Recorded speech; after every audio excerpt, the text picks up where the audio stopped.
အဲ့ဒီနောက်စီလက်စ်ကအကျဉ်းသားတွေကိုစားတောက်ခန်းထဲခေါ်လာတယ်ဒီညဝင်လာတာပီတာမဟုတ်ပဲနေ့လယ်ကလိုပဲရှောင်းဟူဖြစ်နေတယ်ရှောင်းဟူကတပည့်တချို့ကိုခေါ်ပြီးပြတင်းပေါက်စီရောက်လာတယ်စီတန်းနေရဲ့အကျဉ်းသားတွေကိုထမင်းကူးပေးဖို့ပြင်းနေချိန်မှာစီပိုင်းထဲမှာပေါ်လောပေါ်နေတဲ့ခောက်ဆွဲတွေကိုမြင်လိုက်ရတဲ့ရှောင်းဟူချက်ချင်းမျက်မှောင်ကျုပ်သွားပြီးတိုးတိုးလေးညီးသွားလိုက်တယ်ဘာလို့ခောက်ဆွဲဖြစ်နေတာလဲနာအမုန်းဆုံးကဂျုံနဲ့လုပ်တဲ့အစားအစာတွေပဲအကူကြီးကပိုတော်မကြိုက်သေးတယ်ဒါပေမဲ့နေ့လယ်ကငါလုပ်တဲ့ထမင်းကမဆိုးပါဘူးသူကကျွန်တော်ကိုအခက်ခဲမပေးပါဘူးကျွန်တော်ပြုံးလိုက်တယ်ကျွန်တော်ခောက်ဆွဲကဆယ်ယူပြီးရင်ချက်ချင်းစားလို့မရသေးဘူးကျွန်တော်ကိုယ်တိုင်ဖြောဆက်ထားတဲ့အပူချိန်မြင့်ဟင်းရည်နဲ့တွဲစားရမှာပြောပြီးတာနဲ့ဘေးကအပူထင်းစီပိုင်းရဲ့ဖုံးကိုဖွင့်လိုက်တဲ့တစ်စက္ကန့်တွင်းမှာပဲအရသာရှိတဲ့အနံ့ကရေနွေးငွေတွေနဲ့အတူအပူထင်းစီပိုင်းရဲ့ကနေထွက်ပေါ်လာပြီးစားတောက်ခန်းတစ်ခန်းလုံးကိုလင်းမြန်စွာပြန့်နှံ့သွားတဲ့အနံ့ရသွားတဲ့သူတွေအားလုံးသွားရည်တွေကျလာတယ်အကိုရှောင်းဟူမြ မြန်ထမင်းကူးပေးပါတော့ညီကိုတွေတကယ်ကိုဒီမခံနိုင်တော့ဘူးရှောင်းဟူကတော့စိတ်မလောပါဘူးရှေ့ကိုခြေနဲ့လန်းတိုးပြီးအပူထင်းစီပိုင်းတွေကိုကြည့်လိုက်တဲ့အနံ့ကြောင့်ခဏလောက်မိမောသွားပြီးနောက်တတိပြန်ဝင်လာပြီးအကိုကြီးအတွက်အထုပ်ငါးထုပ်ကိုအရင်ဆုံးထုတ်ပေးလိုက်တယ်အဲ့ဒီနောက်မှာအကျဉ်းသားတွေကိုထမင်းကူးပေးတဲ့အေးဘလော့အခမ်းအမှတ်တကအကိုကြီးကတော့သူ့ညီလေးကိစ္စကြောင့်စိတ်ထဲမှာဒေါသတွေထွက်နေပြီးဖွင့်ထုတ်စရာနေရာမရှိဖြစ်နေတယ်အဲ့ဒီအချိန်မှာဘရူနိုကတပည့်နှစ်ယောက်နဲ့အတူအပူထင်းစီပိုင်းတစ်ခုကိုတဲပြီးရင်ထိုးနဲ့ဝင်လာတဲ့အချိန်ကြာသွားရင်ထမင်းရဲ့အရသာပြတ်သွားမှာဆိုလို့ဝင်လာရင်အရင်ကွင်းပြုချက်တောင်းရမယ့်စီကန်းကိုမေ့သွားကြတယ်ရလက်အနေနဲ့ပီတာရဲ့ဆဲဆိုခြင်းကိုခံလိုက်ရတယ်၃ယောက်လုံးကြောက်လန့်ပြီးတေးတော့မလို့ဖြစ်သွားကြတယ်ညစာကရန်ကျုံခောက်ဆွဲဆိုတာတိလိုက်ရတဲ့အခါပီတာကစားပွဲကိုဒေါသကြီးရိုက်ချလိုက်တယ်ဘရူနိုကိုကြည့်တဲ့သူ့မျက်လုံးတွေကအရန်ကိုအေးဆက်နေရဲ့ဘရူနိုက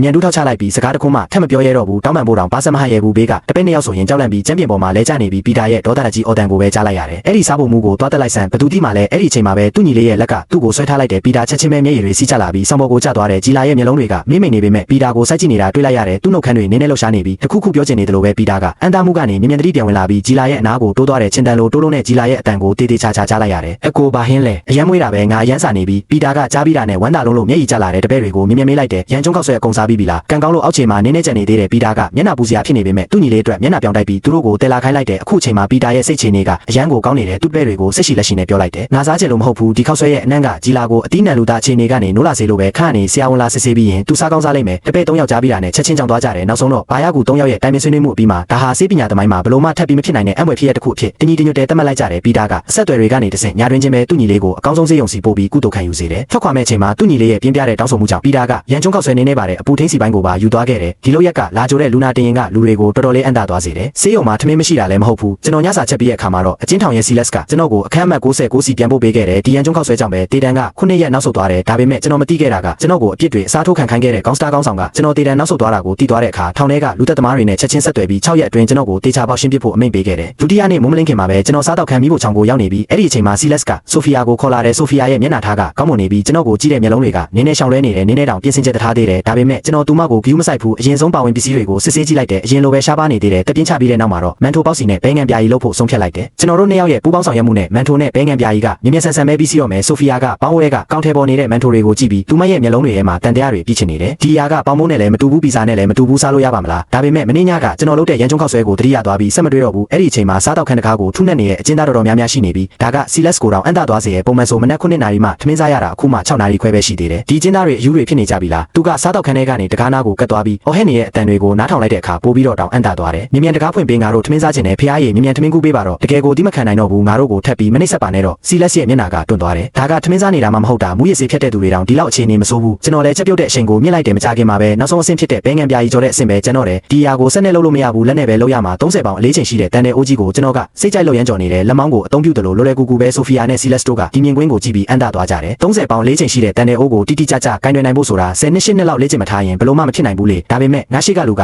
အသက်20ကျော်ပဲရှိသေးတာဒီလူငယ်လေးကအသက်10နှစ်ကလေးကဒဲအိုးလောက်တာကိုလေ့ကျင့်နေခဲ့တာလားသူတို့တကယ်ကိုမယုံနိုင်အောင်ဖြစ်နေကြတယ်နောက်ဆုံးတော့10မိနစ်ကြာတဲ့အခါမန်ထိုနဲ့ဘဲငံပြာကြီးအားလုံးပြီးစီးသွားတယ်စားတော့ခန်းအပြင်ဘက်ကအကျဉ်းသားတွေကတော့အယူတွေလိုတန်တကားကြီးကိုဝင်တိုက်နေကြပြီးဒုံဒုံမိတဲ့အတန်တွေထွက်နေတယ်အထူးသဖြင့်ခေါင်းဆောင်ဖြစ်တဲ့ရှောင်းဟူကပိုပြီးကြဲကြဲလောင်လောင်အော်နေတကားမဖွင့်ပေးရင်အတင်းဝင်တိုက်တော့မယ်ကျွန်တော်လဲဆိုဖီယာနဲ့စီလက်စ်တို့ကိုမြင်မြန်လာကူဖို့ခေါ်လိုက်တယ်ကျွန်တော်တို့3ယောက်ကပေါင်းဝဲကမန်ထိုတွေကိုထုတ်ပြီးဘဲငံပြာကြီးတွေကိုလည်းပုံးတွေရဲ့ခွဲထည့်လိုက်ကြတယ်အားလုံးအစင်သင်းဖြစ်သွားတဲ့အခါစီလက်စ်ကစားတော့ခန်းတကားကိုဖွင့်ပေးလိုက်တဲ့ရှောင်းဟူကလူအုပ်ကြီးကိုဥဆောင်ပြီးချက်ချင်းဝင်လာတယ်လူတိုင်းကမျက်လုံးတွေနီးရဲနေပြီးတက်ကြွစေးထိုးထားတယ်လို့ပဲအော်ဟဲ့နေကြတယ်အစပြိုးဖန်တီးသူကျွန်တော်တောင်မှဒီလိုမြင်ကွင်းမျိုးဖြစ်လာမယ်လို့မထင်ထားဘူးရှောင်းဟူကထုံးစံအတိုင်းထမင်းကူးရဲ့ပြတင်းပေါက်ကိုရောက်လာတဲ့ဖြူဖွေးနေတဲ့မန်ထိုတွေကိုမြင်လိုက်ရတဲ့အခါချက်ချင်းပဲအန်တာသွားတယ်စားဖို့မူယုံတာကဘာတရေတစီတွေလဲတညာလုံးစာလောင်နေတဲ့ငါ့ကိုဒါတွေစားခိုင်းတာလားရှောင်းဟူရဲ့စိတ်ထဲမှာနင်းနေတော့တန်တရားဝင်သွားတဲ့စီလက်စ်ကတော့မကျေနပ်တဲ့မျက်နှာထားနဲ့ပြောလိုက်တယ်မစ္စတာယုံလုပ်တဲ့ဟင်းညာတွေကိုမင်းတို့မစားဘူးတာမှမဟုတ်တာတန်းစီပြီးထမင်းကူးကြတော့ရှောင်းဟူလည်းခေါင်းညစ်ပြီးအားလုံးကိုတန်းစီဖို့အော်ပြောလိုက်တယ်လူတိုင်းရဲ့ပန်းကန်ထဲမှာမန်ထိုကြီးနှလုံးနဲ့ဘဲငံပြာကြီးတစုံစီထည့်ပေးလိုက်တယ်ဒီထမင်းကိုမြင်တော့အကျဉ်းသားတွေအားလုံးစကားမပြောနိုင်လောက်အောင်ဖြစ်သွားကြတယ်ဒါကအရန်ကိုစုပ်ပြက်လုံးနေပြီးပထမဆုံးထမင်းရသွားတာကပီတာရဲ့တပည့်ကြီးကပဲသူ့နောက်မှာပီတာဆိုတဲ့ကြောထောက်နောက်ခံရှိတာကြောင့်အေးဘလော့မှာအမြဲတမ်းမောက်မာနေတတ်တယ်ပန်းကန်ထဲကမန်ထိုနဲ့တနာစရာကောင်းတဲ့ဘဲငံပြာကြီးကိုကြည့်ပြီးနင်းနေဒေါသထွက်သွားတဲ့စားပွဲမှာထိုင်ပြီးလဲချောင်းကိုညစ်ကအကျဲကြီးအော်ပြောလိုက်တယ်တညာလုံးမျောလင့်ထားခဲ့တာရလက်အနေနဲ့လူတွေကိုဒါကိုစားခိုင်းနေပေါ့တကယ်လို့ဒါကသာစားလို့မကောင်းရင်လူတွေဒေါသထွက်တာကိုအပြစ်မတင်နဲ့ပြောပြီးတာနဲ့မန်ထိုတကိုက်ကိုဖဲ့ယူပြီးဘဲငံပြာကြီးနဲ့တို့ကဘာဆက်ထဲထည့်လိုက်တဲ့ချက်ချင်းပဲကြီးကောရဲ့မျက်လုံးတွေကအပြင်းထ ထန်ကြုံသွားတယ်ထူးခြားတဲ့ခန်းစားချက်ကချက်ချင်းပဲပါဆက်ထဲမှာပောက်ကွဲသွားတယ်ဖျားရည်ဓာကလူတွေစားနိုင်တဲ့အရသာရှိတဲ့အစားအစာလားသူအန်ကြတာကြီးအော်လိုက်ပြီးစားလောင်နေတဲ့ဝမ်ပူတွေတကောင်လိုအငမ်းမရစားတော့တယ်ဒုက္ခဒီစခန်းကနေအခုမှထွက်လာတယ်လို့ပဲတခြားအခုမှထမင်းရတဲ့အကျဉ်းသားတွေကလည်းကြီးကောဒီလိုဖြစ်နေတာကိုမြင်တော့အားပါတရစားကြတော့တယ်မန်ထိုနဲ့ဘဲငံပြာကြီးကပါဆက်ထဲရောက်တာနဲ့ဘဲငံပြာကြီးရဲ့အလုံးမွေးကြိုင်တဲ့အရသာကကျိုးပေါက်သွားတဲ့စီကရေတွေလိုရုပ်တရက်ပောက်ကွဲထွက်လာပြီးအရသာခံအာယုံတွေကိုစီးဝင်သွားတယ်ဒီလိုမွေးကြိုင်တဲ့အနံ့က